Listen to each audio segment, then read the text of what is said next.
오늘 2024년 새해 첫 주, 첫 번째 수요 예배를 맞이해서 오늘 좀 특별한 주제로 한 해를 출발하려고 합니다.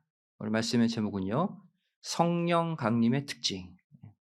성령 강림의 특징이란 제목으로 우리가 출발하고자 합니다. 이 말씀 받으시고 올 한 해 하나님의 성령 충만함으로 성령의 인도하심, 성령의 강력한 힘으로 올 한 해 승리하는 모두가 되시기를 주님의 이름으로 간절히 축원드리겠습니다. 자, 우리 성령은 바로 성부, 성자, 성령, 삼위일체 하나님 가운데 한 분이 바로 성령 하나님이시죠. 즉 성령님은 하나님이에요. 하나님이시다. 근데 오늘날 교회 생활을 하고 신앙 생활을 하면서 '내가 성령을 받았나? 성령이 내 속에 있나 없나?' 고민하시는 분들이 많아요. 하지만 여기 계신 우리 모두 성령을 이미 받았습니다. 자, 우리가 성령을 받았다는 증거가 있어요. 성경은 이 구절을 통해 우리를 안심시키고 있어요. 우리가 성령을 받았다는 증거가 뭐냐? 간단합니다.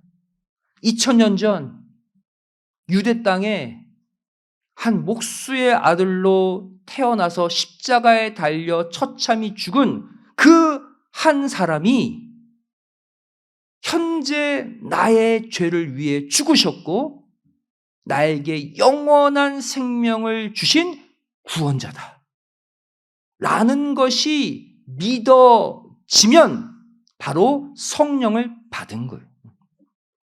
여러분 예수님 믿잖아요. 2000년 전 한 유대인인데 그분이 나를 구원하신 구원자로 믿고 이 자리에 왔죠. 그럼 여러분은 성령을 받은 거예요. 왜? 성령이 아니면 예수님을 구원자로 고백할 수 없기 때문이에요. 그 구절이 고린도전서 12장 3절이죠. 성령으로 아니하고는 누구든지 예수를 주시라고 고백할 수 없다. 바꾸어 말하면 예수님을 나의 구주로 고백한다는 것은 성령님의 도우심으로 되는 거라는 거예요. 절대 우리 인간은 예수님을 구원자로 스스로 못 믿습니다. 우리의 이성으로는 2000년 전 유대인이 나와 상관이 없어요. 근데 무엇이 임하면? 성령님이 임하면 2000년 전 그분이 믿어지는 거예요. 그건 대단히 놀라운 기적과 같은 일입니다. 성령이 임했기 때문이에요. 그런데 한 가지 심각한 내용이 있습니다. 예수님을 구주로 고백했고 성령 받았어. 성령님이 임하면 이제 자신감이 생기죠. 그런데 성경은 성령이 임한 사람에게도 그 성령이 그 사람에게서 떠날 수도 있다고 경고하고 있어요. 내 마음을 지키지 못하면 내 속에 임한 성령님이 떠날 수도 있다는 거예요. 바로 구약시대 사울 왕에게서 이 일이 일어났죠. 사무엘상 11장 6절 말씀 보시면 사울이 이 말을 들을 때에 하나님의 신, 성령이죠. 성령에 크게 감동되었다. 성령 크게 충만함을 받았다는 거예요. 사울은 성령 충만함을 입고 왕을 시작했습니다. 그러한 사울이 사무엘상 16장 14절 말씀 보시면 여호와의 신, 성령이죠. 여호와의 신이 사울을 떠났다 말하고 있어요. 사울 왕을 떠난 성령, 오늘날 그 누구에게서도 떠날 수 있다는 거예요. 내 안에 임한 성령님이 내가 신앙 관리를 잘 못하면 떠날 수 있다는 거예요. 갑자기 고백했던 예수님이 안 믿어져요. 하나님이 안 믿어져요. 성령이 떠나면 그렇게 돼 버려요. 성령은 거룩한 영이죠. 그 거룩한 곳에만 임해요. 예수님을 구주로 고백하고 회개한 마음을 깨끗하고 거룩하게 한 그 마음에는 거하지만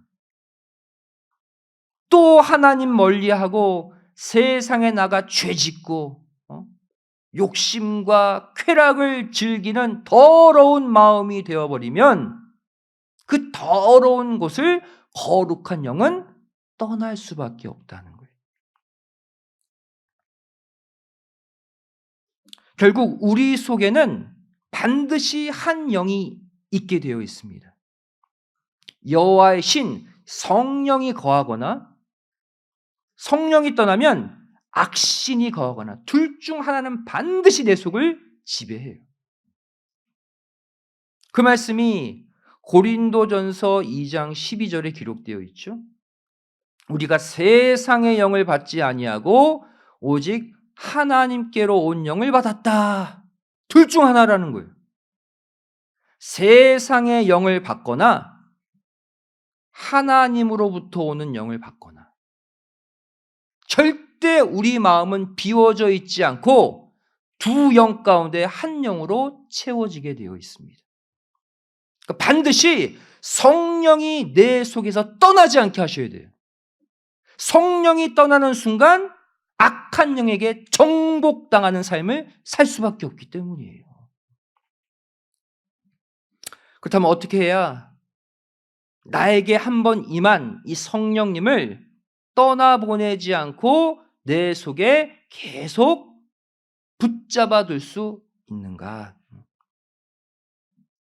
바로 사도행전 2장 1절부터 4절 신약시대 오순절에 임한 성령 사건을 통해서 내 속에 임한 성령님을 떠나보내지 않는 비결을 배울 수가 있습니다. 대표적인 성령 강림 사건이잖아요.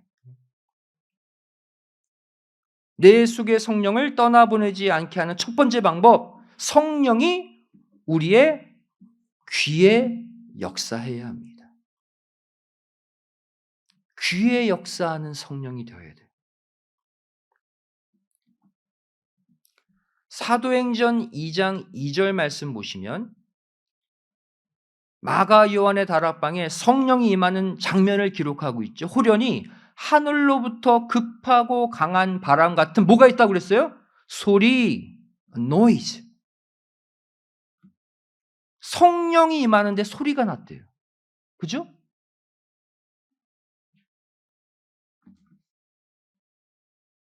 성령 강림 때 급하고 강한 바람 같은 소리가 들렸다고 분명히 말씀하고 있죠. 성령의 소리가 있다는 거예요. 여러분, 성령의 소리가 있다는 것은 성령의 소리를 들을 수 있다는 얘기죠. 소리가 나니까. 성령의 소리를 듣는 자는 절대로 마음이 변심이 없습니다. 생각해 보세요. 성령이 귀에 들리는데 어떻게 딴짓해요? 성령이 귀에서 지시하시는데 어떻게 다른 마음을 품습니까? 성령의 인도하심을 받아 살게 되는 것이죠. 자, 그렇다면 우리가 어떠한 성령의 소리를 들어야 하는가? 여기서 말하는 성령의 소리란 무엇일까요? 첫 번째, 말씀의 소리가 성령의 소리예요. 말씀의 소리를 듣는 순간 성령의 소리를 듣는 거예요.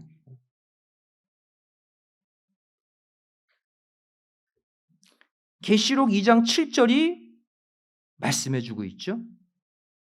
계시록 2장 7절에 뭐라고 말씀하십니까? 귀 있는 자는 성령이 교회들에게 하시는 무엇을? 말씀을 들을지니라 그랬잖아요. 귀 있는 자, 귀를 열어야 돼요. 성령이 말씀하는 소리를 들으라 그랬어요.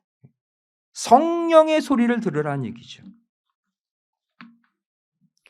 그래서 귀 있는 자는 성령이 교회들에게 하시는 말씀을 들으라. 이 말씀이 무려 계시록 2장 7절, 11절, 17절, 29절, 3장 6절, 3장 13절, 3장 22절.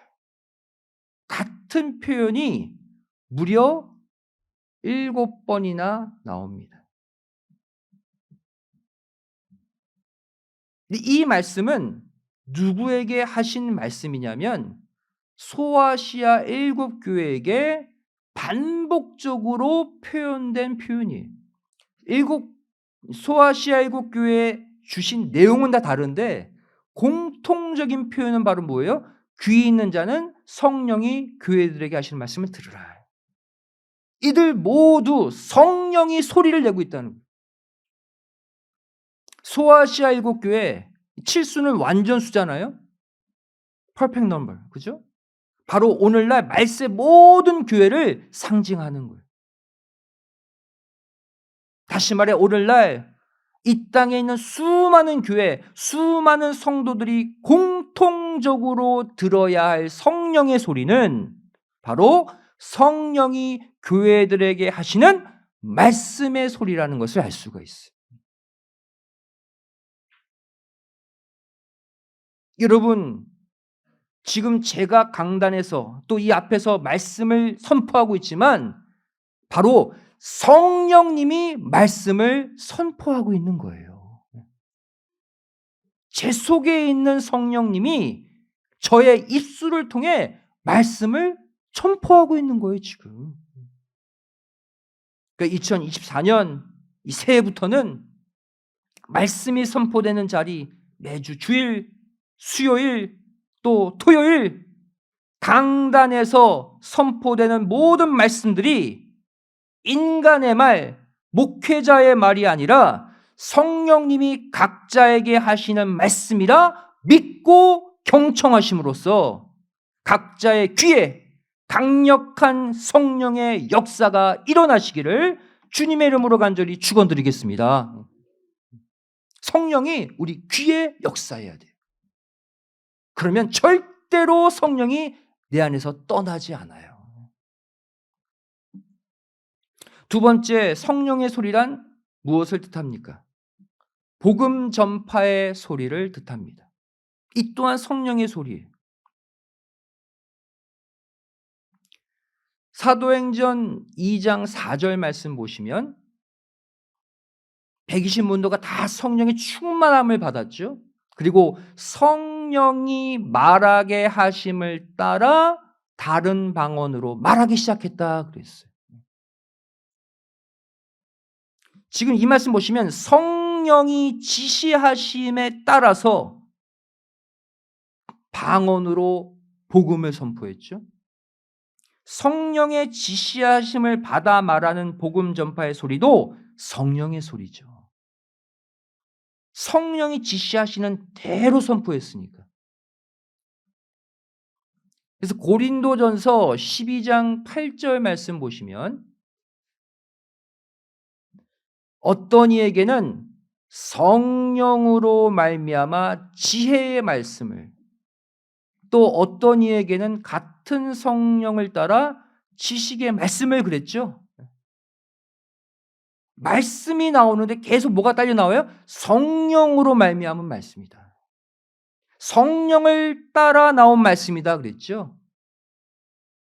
그러니까 이 복음도 성령의 소리라는 거예요.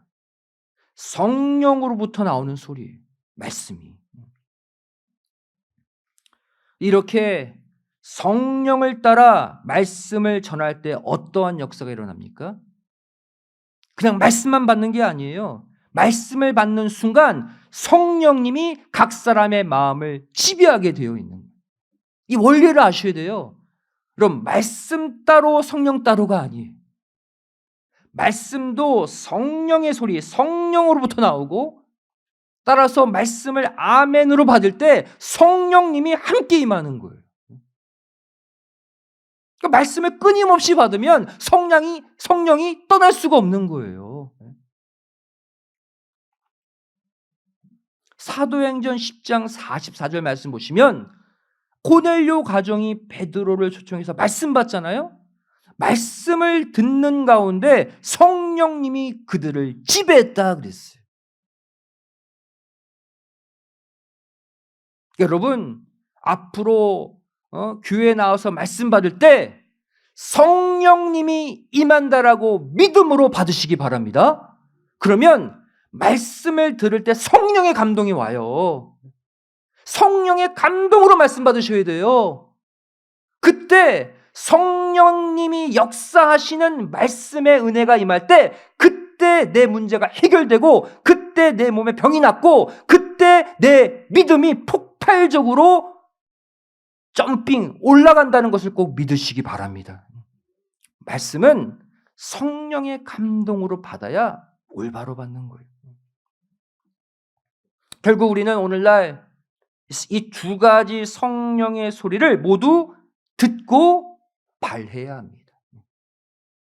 먼저는 강단에서 선포되는 말씀을 통해서 성령이 교회들에게 하시는 소리를 들어야 돼요.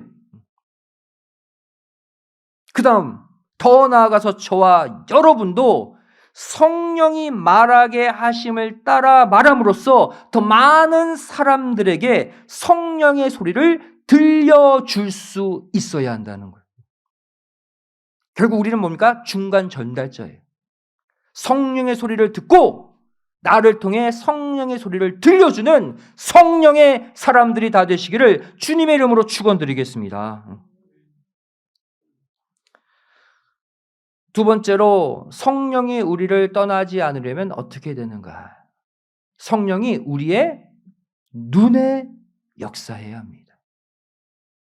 귀에 역사했다면 우리의 눈에도 성령이 역사해야 돼요. 다시 초대교회 성령 강림 장면으로 가봅시다. 사도행전 2장 3절 말씀 보시면 성령이 임하는 장면을 또 어떻게 표현하고 있어요? 불에 혀같이 갈라지는 것이 저희들에게 보였다 그랬어요. 이번에는 아까는 들렸다 그랬죠. 성령이 같은 공간인데 이번에는 성령이 보였다 그랬어요. 보였다 말씀하고 있잖아요. 여기 저에게 보여라는 단어 헬라어 호라오라는 단어입니다. 보다, 관찰하다, 지각하다라는 뜻이에요. 비유적 의미로는 경험하다, 참여하다라는 뜻도 있어요. 성령을 봤대요. 성령을 경험했다는 얘기죠. 여러분 아시다시피 성령은 하나님의 영이잖아요. 그래서 본래 하나님, 본래 성령은 눈에 보여요, 안 보여요? 안 보이죠. 하나님의 본질이 성령 영이잖아요. 안 보여요. 그래서 디모데전서 1장 17절 말씀 보시면 하나님을 가리켜서 invisible, 보이지 않는 하나님이다 그랬어요. 하나님의 영, 성령도 invisible, 보이지 않는 영이에요. 그런데 왜 성경은 눈에 보였다고 말씀하고 있을까요? 결국 성령이 각 사람에게 보였다. 이것은 어떤 뜻입니까? 바로 이들의 무엇이 안이 열렸다는 뜻이에요. 여러분 하나님의 형상대로 창조된 인간은 두 가지 눈이 있습니다. 하나는 육신의 눈이 있고 또 하나는 영적인 눈이 있어요. 근데 아담 타락 이후 인간이 영적인 눈이 감겨진 것뿐이에요. 영안을 열면 성령이 보이는 거예요.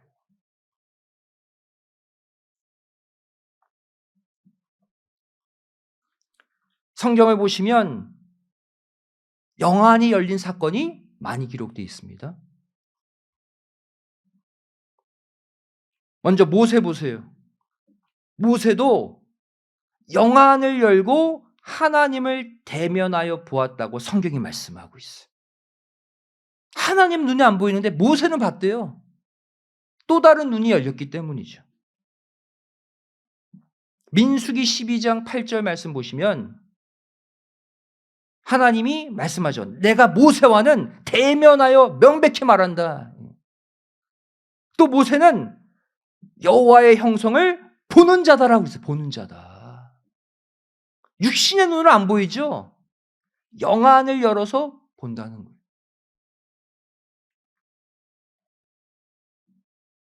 또 구약시대 엘리사와 그의 사환 게하시 보세요. 엘리사는 이미 영안을 열고 봤어요. 적군 군대만 보는 게하시 앞에서 영안을 열고 천군 천사를 봤어요. 엘리사는. 그래서 안심하고 있었죠. 그 사환이 계속 벌벌 떠니까 이번에는 사환의 영안을 열어서 자신들을 도울 천군 천사를 보여주시는 장면 보세요. 열왕기하 6장 17절이죠. 기도하여 가로되 여호와여 원컨대 저 게하시 몸종의 눈을 열어서 보게 하옵소서. 영안이죠. 여호와께서 그 사환의 눈을 여심해. 영안이에요.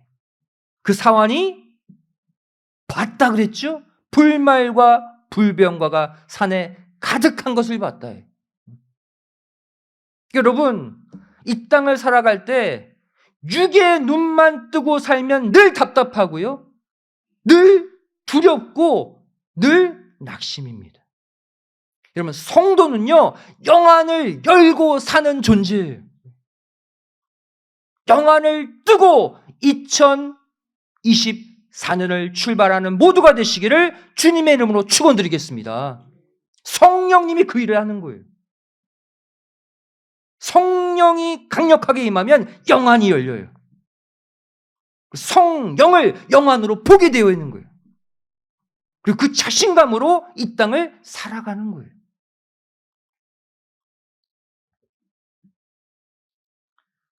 신약 시대, 이번에는 예수님 시대로 가봅시다. 예수님은 아예 성령을 보셨다라고 딱 기록되어 있어요. 세례 요한에게 세례받고 올라올 때 하늘이 열리고 무엇이? 성령이 비둘기같이 내려오는 것을 직접 보셨다라고 말씀하고 있죠. 인자로 오신 예수님이 성령을 봤대요. 마태복음 3장 16절 말씀 보시면 하늘이 열리고 하나님의 성령이 비둘기같이 내려 자기 위에 임하심을 보았다 그랬죠. 보았다. 예수님은 당연히 창조주시니까 영안이 항상 열려있는 분 아닙니까? 성령이 보이는 거예요. 그럼 오늘날 우리도 마찬가지입니다. 성령이 우리 안에 충만한 채로 항상 머무시게 하려면 우리의 눈에 성령이 역사해서 영안이 열려져 있어야 돼요. 영안이 열린 가운데 계속 하나님의 영적 흐름을 봐야 성령이 안 떠나요. 참 희한하게도 교회 나오면 영안을 떴다가 세상 나가면 확 감아버려. 육의 눈만 뜨고 이 일은 왜 이렇게 될까? 저 사람은 왜 저럴까? 왜 이런 문제가 내 사업체에 생길까? 그것만 생각해. 영안을 열면 그러한 문제들 너머에 하나님이 그 모든 일들을 주관하고 계심을 여러분들 볼 줄로 믿습니다. 그러면 걱정이 없는 거예요. 설사 무슨 일이 터져도 영안을 열면 하나님의 주권 가운데 있는 일이라고 여겨지고 안심하는 거예요.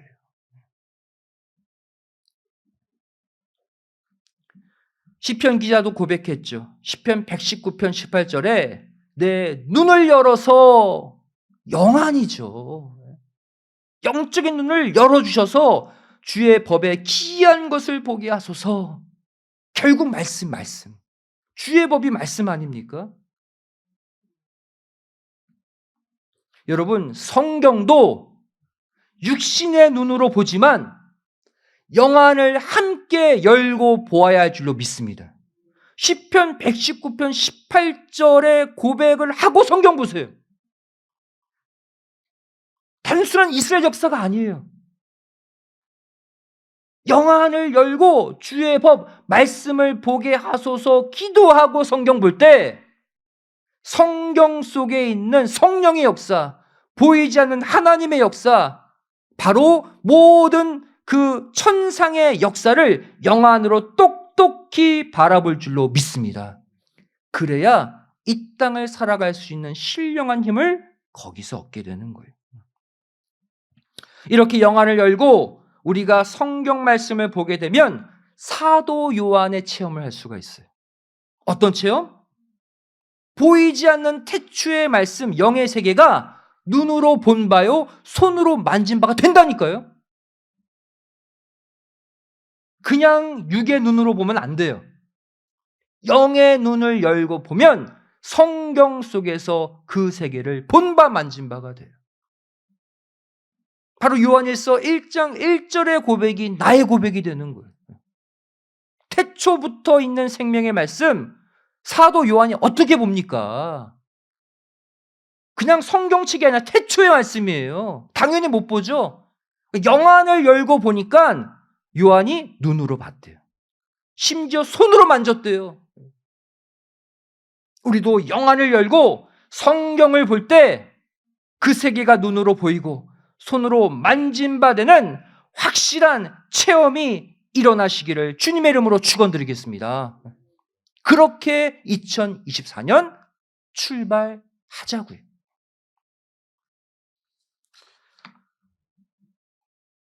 하나님은 이 사울로 살았던 그 자를 바울 만들기 위해 하신 작업이 있어요.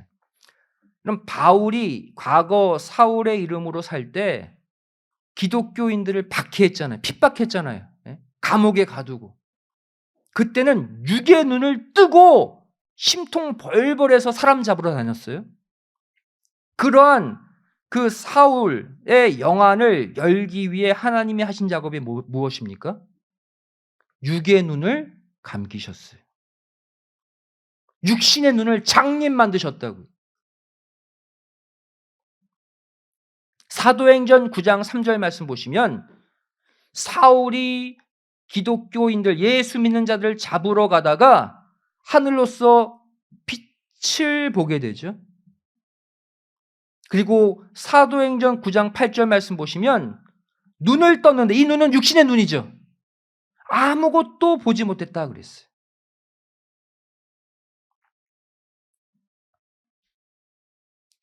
육의 눈을 감기게 하시자 동시에 바울에게 영의 눈이 열렸습니다. 무엇을 우리에게 보여주고 있습니까? 오늘날 성령의 역사로 영의 눈을 뜨기 전에 먼저 해야 될 게 있어요. 뭐예요? 내 육신의 눈을 감아야 할 줄로 믿습니다. 절대 육신의 눈과 영의 눈은 함께 뜰 수 없어요. 그럼 정신이 혼미해져. 세상과 하나님이 같이 보일 수 있습니까? 육의 눈을 감아야 돼요. 육신적으로 내가 좋아하는 그 모든 것들을 내가 차단할 때 그때 영의 눈이 열리고 그때 성령님의 감동을 체험할 줄로 믿습니다. 마지막 세 번째로 성령님이 우리를 떠나지 않게 하기 위해서는 마지막으로 성령이 우리 입에 역사해야 합니다. 마지막 단계. 사도행전 2장 4절 말씀 보시면 성령이 말하게 하심에 따라 결국 다른 방언으로 말하기 시작했다 그랬죠. 결국 성령으로 인해서 입술이 열렸어요. 이처럼 귀에 역사하고 눈에 역사한 성령은 마지막으로 우리의 입술에서 역사하게 되어 있습니다. 이것까지 될 때 성령님은 내 속에 완전히 자리 잡아요.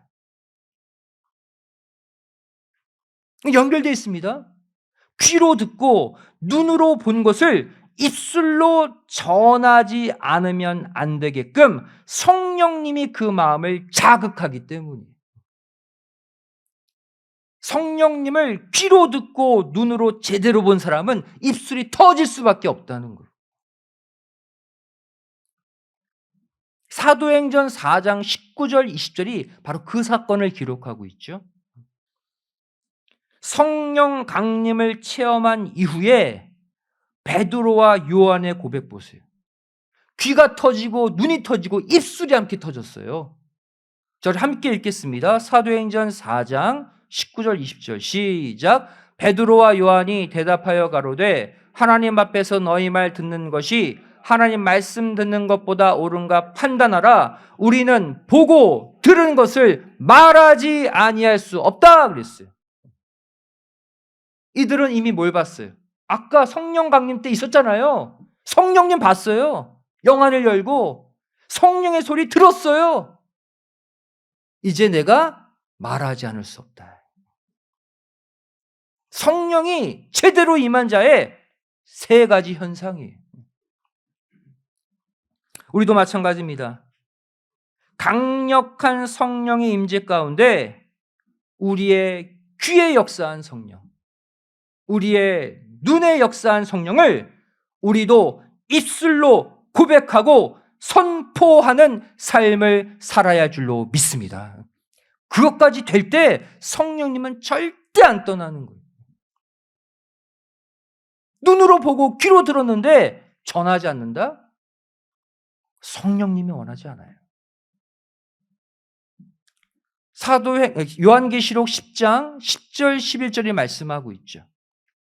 사도 요한에게 바로 작은 책을 갖다 먹어버리라 그랬죠. 먹었어요.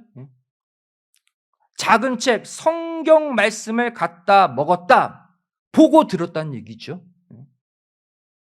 결국 다시 예언해야 하는 사명을 받게 됩니다. 마찬가지 성령의 역사 귀로 듣고 눈으로 봤으면 마지막 다시 예언, 입술이 터져 나오는 역사로 마감하게 되어 있다는 거예요. 여러분, 이제 우리는 2024년 첫 주, 첫 수요 예배를 통해서 올 한 해를 지금 출발하고 있습니다. 이 새해 첫 수요 예배를 통해서 여러분과 여러분의 가정에 오늘 말씀하신 성령님이 강하게 뜨겁게 임하시기를 주님의 이름으로 축원드리겠습니다. 여러분들의 귀에 성령이 임하고 여러분의 눈에 성령이 임하고 여러분의 입술을 통해 그 성령의 역사가 전파되어지는 한 해가 되기를 부탁드리겠습니다. 그래서 올해 교회 목표 절대 잊지 마세요. 하나님의 말씀, 성령으로부터 나오는 말씀이에요. 성령의 역사예요. 그 말씀 부지런히 읽고 부지런히 듣고 지키고 전하는 올해 말씀 충만, 성령 충만의 삶으로 성령님이 열어놓으신 환한 대로를 힘차게 걸어나가는 모두가 되시기를 주님의 이름으로 축원드리겠습니다. 기도하시겠습니다. 사랑하는 아버지 하나님, 저희를 2024년 첫 번째 주, 첫 번째 수요 예배 첫 열매를 하나님의 성전에 나와 바칠 수 있는 은혜를 허락해 주심에 감사드립니다. 이 시간 이 말씀을 믿음으로 받는 순간 성령님이 우리의 마음에 충만히 임한 줄로 믿습니다.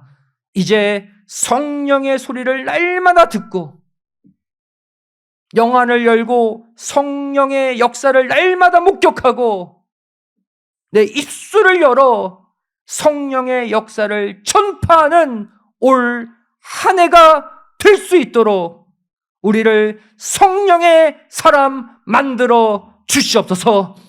육신의 눈, 세상 쾌락의 눈, 세상 재미의 눈은 다 닫아주시고 오직 아버지 하나님이 원하신 것만을 듣는 귀, 아버지 하나님이 보라고 하시는 것을 보는 눈, 아버지 하나님이 원하시는 그 메시지를 전하는 입술이 되는, 이제는 영안을 열고 살아가는 신령한 한 해를 살게 하여 주시옵소서. 이렇게 영안을 열고 하나님을 바라볼 때 이 땅에 필요한 모든 육의 것들이 넘치도록 채워지는 영육간 부요함을 체험하는 한 해가 되게 하여 주시옵소서. 간절히 빌고 소원하오며 사랑 많으신 예수님의 이름으로 기도드리옵나이다. 아멘. 하나님께 영광 드리겠습니다.